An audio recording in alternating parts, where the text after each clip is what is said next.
warahmatullahi wabarakatuh. Perkenalkan, nama saya Putri Mulyani. Seperti biasa, saya ingin membuat video untuk memenuhi tugas saya di mata kuliah Akuntansi Manajemen oleh dosen saya, yaitu dosen Ibu Muhani. Kita membahas tentang kelemahan dan kelebihan variabel costing. Keunggulannya yaitu dapat digunakan untuk pengendalian biaya, karena dengan menyajikan semua biaya tetap dalam satu kelompok tersendiri, manajemen dapat memusatkan perhatian pada perilaku biaya tetap ini. Variabel costing bermanfaat untuk penentuan harga jual jangka pendek. Dan kelemahannya yaitu pemisahan biaya-biaya ke dalam biaya variabel dan tetap sebenarnya sulit dilaksanakan, karena jarang sekali suatu biaya benar-benar variabel atau benar-benar tetap.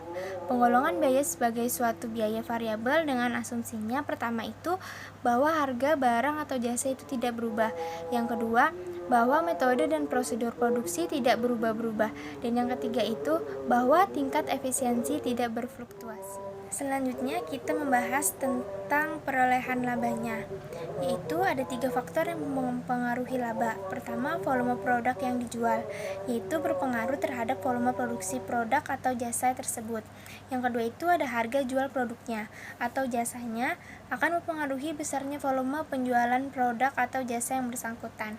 Yang ketiga itu biaya produksi, yaitu biaya yang timbul dari perolehan atau untuk pengolahan suatu produk maupun jasa akan mempengaruhi harga jual produk yang bersangkutan. Selanjutnya kita bahas bagaimana sih penggunaan variabel costing dalam evaluasi kinerja manajer.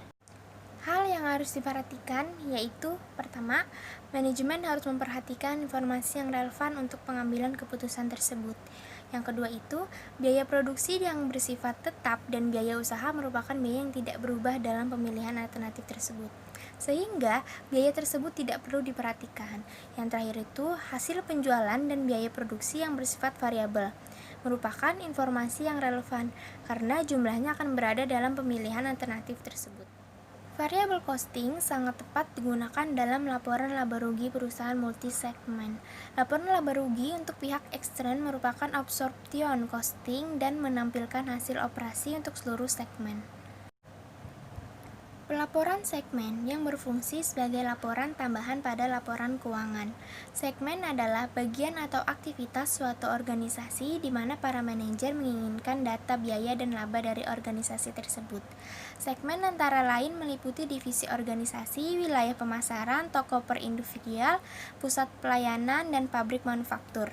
Laporan laba rugi tersegmen ini bermanfaat untuk menganalisis probabilitas usaha dan mengukur kinerja manajer. Laporan segmen adalah laporan rugi laba yang menyajikan informasi tentang laporan rugi laba untuk setiap segmen usahanya. Dengan adanya laporan segmen, maka akan diketahui bagaimana kinerja dari masing-masing segmen usaha tersebut. Output dari metode absorption berupa laporan laba rugi konvensional memberikan informasi untuk menyusun laporan segmennya. Maksudnya yaitu laporan laba rugi, laba konvensional kita olah dengan menggunakan analisa perilaku biaya yang menghasilkan pelaporan segmen tersebut. Beberapa hal yang perlu diperhatikan dalam pelaporan segmen yaitu digunakan laporan laba rugi dengan format kontribusi yang membedakan biaya menjadi komponen biaya variabel dan biaya tetap. Sekian penjelasan dari saya tentang variabel costing dan absorption costing. Kurang lebihnya mohon maaf karena saya masih proses belajar. Wassalamualaikum warahmatullahi wabarakatuh.